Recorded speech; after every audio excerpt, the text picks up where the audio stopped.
Hey everybody, what is going on? I hope you guys are all doing well, and welcome to another tutorial video. In this video, I'm going to be explaining to you guys how you can get and add your EIN to your Shopify account, so let's get right into it. Now, an EIN is the employer identification number. This is a number used in the United States pretty much to set up how you pay your taxes and how you can, you know, control your revenue of your business. Now, what you're going to want to do first is go to the IRS site and click apply for EIN. And after you get your EIN, then you can go ahead and start adding it to your Shopify account.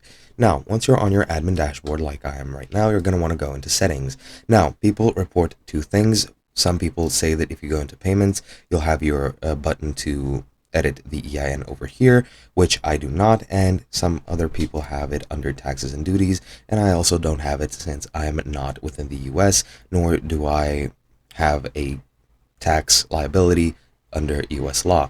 Now, most people do report that you have your EIN options right over here. So under regional settings, you're going to click on United States. Now, as you'll see, I have no option to edit the EIN, so I'm not going to do it. However, you should find the button somewhere over here, and if it says EIN, just click on it and you'll be able to add it. Now, you might need to go into manage under Shopify tax and then select either basic tax or manual tax. I've found that it doesn't help me either way, and I don't have the options for an EIN, and that is pretty much it. Now, if you wanted to change it, you will need to contact the help center and have an employee change it for you or provide assistance through the process. But otherwise, that is pretty much it. Hope you guys enjoyed, and I'll be seeing you guys in another video.